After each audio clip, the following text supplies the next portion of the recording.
His name was Frank Lloyd Wright, the master of America. I've been accused of saying I was the greatest architect in the world, and if I had said so, I don't think it would be very arrogant, because I don't believe there are many, if any. For 500 years, what we call architecture has been phony, in the sense that it was not innate, it wasn't organic, it didn't have the character of nature.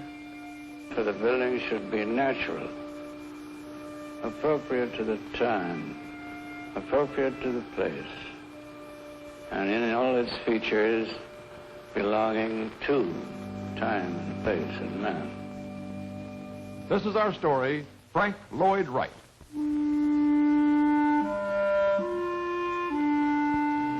What is the natural thing? What is the nature of the situation on which the house is built?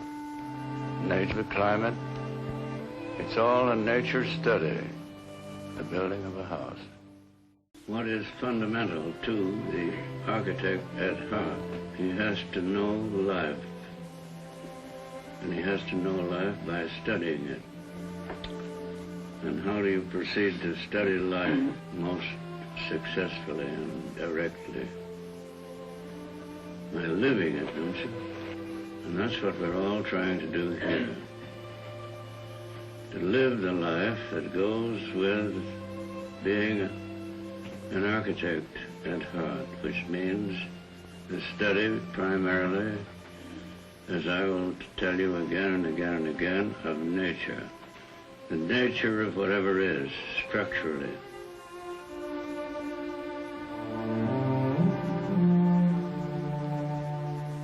Don't think that when you're in the drafting room, that's your golden moment, because it isn't.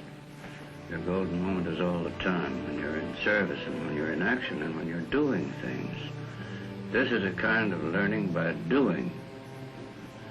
And by doing, you'll soon get into a way of being. You're all here together for a common purpose, and you're here to make that common purpose richer as a human experience for everybody by way of your own contribution to it. Organic architecture is a natural architecture.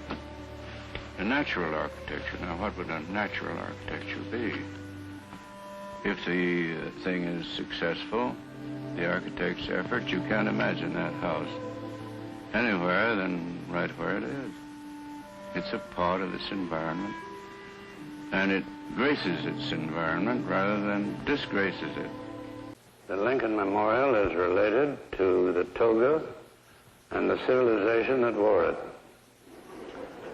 And I think it would be absurd to try and maintain the weaknesses and follies of the old lack of culture.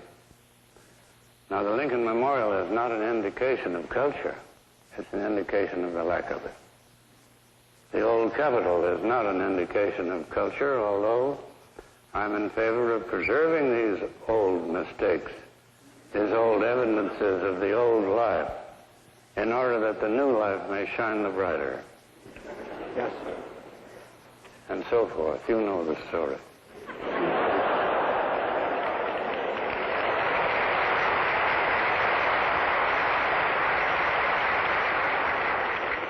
Three times that you've seen this site. I'm sure you have some sort of vision of what that large multiple unit building under one roof would be. Do you? Could be. Could be. Do you want to project that vision? Should I ask that question after I've asked whether you think that the selection of an architect, for example, or architects for it? But that's a very touchy question. You want to know. You want to know if I would contribute an idea of what I'm talking about on paper. And I would.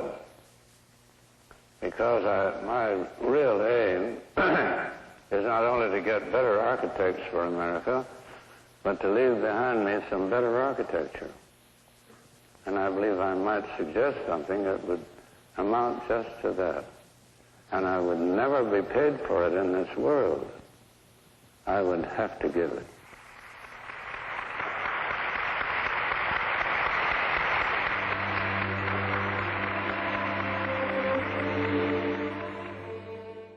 So organic architecture, you see, takes this thought from within, the nature of the thing. It's a profound nature study. Well, that'll be more and more realized as it goes along and proves itself. As beautiful building after beautiful building gets itself constructed and built, they'll begin to look into it and try to find out what the secret was that kept that perennially young and always working and never let it die because it couldn't die. See, the product of a principle never dies. The fellows that practice it do, but the principle doesn't. The principle never dies.